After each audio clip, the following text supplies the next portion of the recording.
महोत्सव के अंतर्गत एक नाटक प्रस्तुत करने जा रहे हैं जिसका शीर्षक है अनसुनी धुन। आशा करती हूँ आप सभी को पसंद आएगी।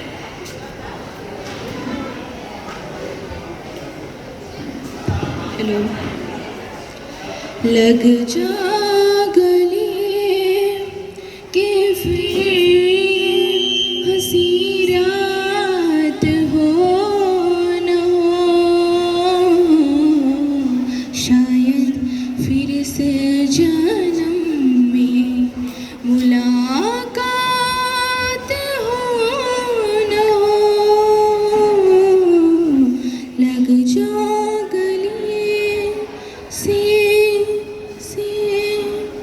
धन्यवाद। एक्सक्यूज मी जी, क्या मैं आपसे कुछ पूछ सकती हूँ? जरूर। मुझे आपका गाना बहुत अच्छा लगा। धन्यवाद। क्या हम सभी आपकी सफलता की कहानी जान सकते हैं? मेरी कहानी? हाँ। तो ये है मशहूर गायिका कृष्णा, जिसके आवाज़ के लाखों दीवाने हैं। लेकिन क्या आप जानते हैं इनकी आवाज़ के पीछे छुपी है एक अनकही कहानी। तो आइए जानते हैं कृष्णा की जुबानी। तो कहानी की शुरुआत कुछ इस तरह होती है। जब कृष्णा की माँ को गर्भवती होने का पता चलता है। हाँ हाँ राकेश, काम पूरा हो गया। आज बहुत काम था। हाँ ठीक है ठीक है। अरे जरा पानी लाना। आई। ये लीजिए पानी। अजी सुनते हो, कुछ कहनी थी आपसे। हाँ बोलो। डॉक्टर साहब ने आज कॉल किया था। क्या कहा डॉक्टर साहब ने? कि मैं माँ बनने वाली हूँ। क्या सच में? हाँ। ये तो बड़ी खुशखबरी, हमें सबको बताना चाहिए। चलो चलो। खुशी का माहौल था। इस नए मेहमान के आने की खबर सुनकर पूरा घर जगमगा गया था। लेकिन इसके पीछे छुपी थी एक अनकही कहानी। और पिता के मन में एक सवाल दस्तक दे रहा था। एक अनकहा सवाल जिसका जवाब पाना नामुमकिन सा था। लेकिन वो कहाँ मानने वाले थे। वो चल दिए डॉक्टर के पास अपने इस सवाल का जवाब पाने।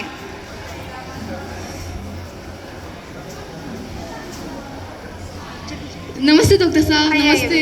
नमस्ते नमस्ते। बैठिए बैठिए। अनिल साहब बताइए, आज किस कारण आना पड़ा? वो जो अल्ट्रासाउंड की रिपोर्ट थी वो आ गई? ओह हाँ हाँ, रुकिए। ये लीजिए आप। सब ठीक तो है ना? हाँ सब ठीक है, आप चिंता मत करिए। कुछ घबराहट हो रही है? पूछिए जो पूछना है। आपको तो सब पता होगा ना? हाँ सब पता है, चिंता मत करिए, आप पूछ सकते हैं। तो बच्चा कैसा है? बच्चा और माँ बिल्कुल तंदुरुस्त है, आपको कोई चिंता करने की ज़रूरत नहीं है। और बच्चे का लिंग क्या है? देखिए अनिल साहब, हम ये नहीं बता सकते, ये भारत में गैर कानूनी है। आप हमसे कुछ और पूछ लीजिए, पर हमसे ये नहीं हो पाएगा। अरे अनिल साहब बता दीजिए, ये तो हमारे पीछे रहेगा ना। आप समझ नहीं रहे हो, इससे मेरा और अस्पताल का नाम खराब हो जाएगा, जो कि मैं नहीं चाहता। आप समझने की कोशिश क्यों नहीं कर रहे? समझ सकते प्लीज़। अरे यार, ये छोटा सा एहसान कर दीजिए डॉक्टर साहब, ये आपके ही हैं। अनिल साहब आपको इसकी क्या ज़रूरत है? पूछिए क्या पूछना है। मुझे बस बता दीजिए, अगर बच्चा लड़की हो तो? नहीं नहीं अनिल साहब, चिंता मत करिए, वो लड़की नहीं है, आप बेझिझक घर जा सकते हैं। शुक्रिया डॉक्टर साहब। आपको कुछ करना ही हमारा काम है। पिता के मन से एक भारी बोझ हल्का हो गया था। लेकिन उन्हें कहाँ पता था कि इस सच के बाद उन्हें और बड़े सच का सामना करना पड़ेगा। और आखिरकार वह दिन आता है जिसका सबको बेसब्री से इंतजार था। घर में एक नए जीवन का जन्म हुआ था। जी हाँ, कृष्णा का जन्म हुआ था। खुशी का माहौल था, लेकिन यह खुशी ज्यादा देर तक टिकने नहीं वाली थी। इस खुशी के पीछे छिपा था एक अनकही बात, एक ऐसा राज जिसे समय के साथ ही समझा जा सकता था। अरे अनिल साहब, मुबारक हो आपका बच्चा। अब तो आपको पूरे अस्पताल में मिठाई बांटनी पड़ेगी अनिल साहब। ये क्या है? कुछ गड़बड़ है अनिल साहब? आपका बच्चा है। आपने तो बोला था ये लड़की नहीं है। देखिए अनिल साहब, ये हम आपकी बीवी के सामने नहीं बोल। देखिए ये हम दोनों के बीच की बात थी। आपने कहा था ये हम दोनों के बीच की बात है। आपने हमसे जितना पूछा है हमने आपको उतना ही बताया। आगे आप खुद का देख लीजिए। क्या मतलब हम लोग के बीच की बात थी? अनिल साहब, ये प्यार से बात किया जा सकता है। आप मेरा कॉलर छोड़िए। देखो एरा गिरा इंसान, ये एक डॉक्टर हूँ, ये मेरा अस्पताल है। ये आपकी जिम्मेदारी थी ना? नहीं, वो आप थे जिसने मुझे रिश्वत दी थी, मैंने नहीं मांगा था। आपने पहले बता दिया होता तो ऐसा होता ही नहीं। मैं पुलिस बुला लूंगा। छोड़ो मेरा कॉलर। देख लेंगे। ये लो तुम्हारा बच्चा, तुम्हें ऐसे मालूम हो, मुझे नहीं चाहिए। क्या हुआ बच्चे को?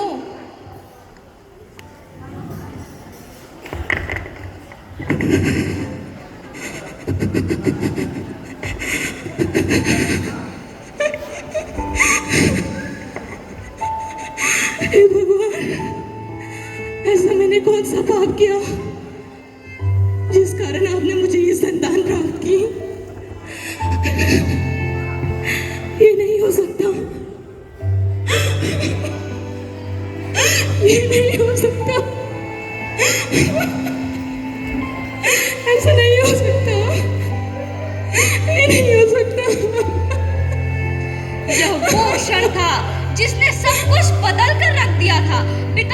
पिता के सपने चकनाचूर हो गए थे और माँ को अपनी किस्मत पर रोने के अलावा और कुछ नहीं सूझ रहा था। अब समय बीता और कृष्णा बड़ी हो रही थी। वह विद्यालय जाने लगी थी, परंतु विद्यालय उसके लिए विद्या का नहीं बल्कि कष्ट का आलय बनता जा रहा था। सब कैसे खेल रहे हैं? काश मेरा भी कोई दोस्त होता। चलो कोई नहीं, मैं अकेला बैठकर ही खाना खा लेता हूँ। चलो चलते। क्या ना क्लासरूम में रहता है। अरे देखो तो यहाँ कौन है? अरे तुम कौन हो? क्या हुआ? क्या कर रहे हैं यहाँ? क्या हुआ? ओह देखो, इसको जब भी हम देखते हैं ना मुझे एक चीज याद आ जाती है। कल क्या हुआ था रे क्रिकेट में? कल धोनी ने क्या मारा था? छक्का। अब उठा इसको। मैंने सुना था इसका बिरादरी का बहुत अच्छा नाचता है। तो ये करते हैं ना, दिखा दे। दिखा।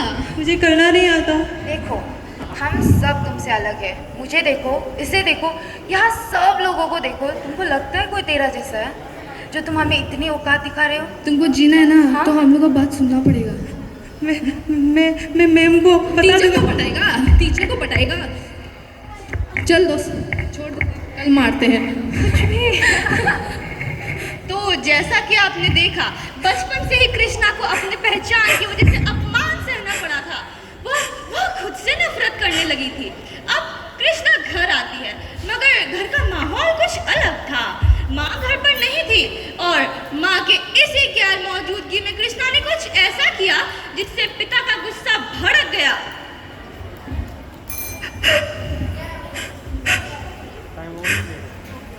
माँ, मैं घर आ गया। माँ,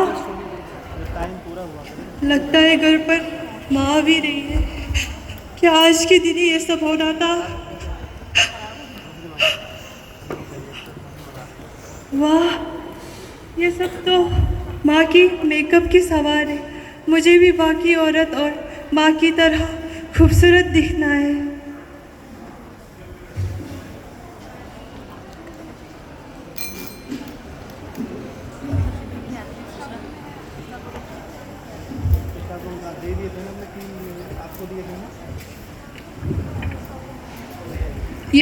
ये क्या है? पापा, ये क्या है?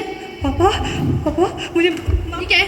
उठ, उठ। पापा, मैं और ऐसा नहीं करूँगा पापा। छे, तुमसे तो गिरा थे मुझे। तुम्हें इसलिए पाला पोसा ना मैंने। पापा, जाओ, कहीं भी चले जाओ। अपनों से दूर ठुकराई हुई कृष्णा को समझ नहीं आ रहा था कि अब वो कहाँ जाएगी। राहें अनजानी थी, लोगों को वह नहीं जानती थी, लेकिन वो कहते हैं ना, डूबते को तिनके का सहारा। तो आइए देखते हैं कृष्णा के लिए तिनका क्या था।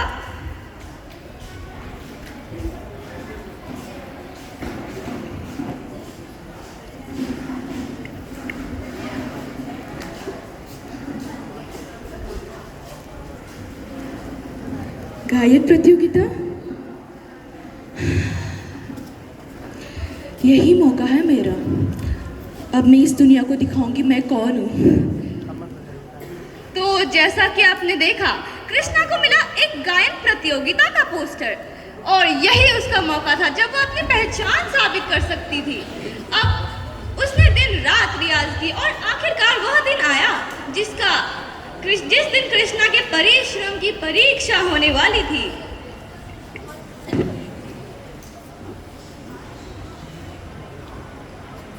आज इस गायक प्रतियोगिता के विजेता है कृष्णा।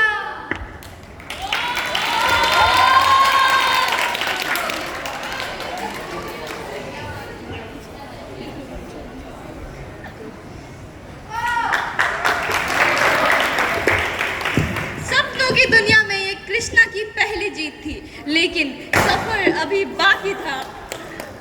सीढ़ियां अभी काफी दूर तक जानी थी, और अब आते हैं वर्तमान में, जब कृष्णा एक बड़ी सुपरस्टार सिंगर है, एक गायिका जिसके चर्चे हर जगह करते हैं, जिसने अपने लिंग को नहीं बल्कि अपने हुनर को अपना पहचान बनाया।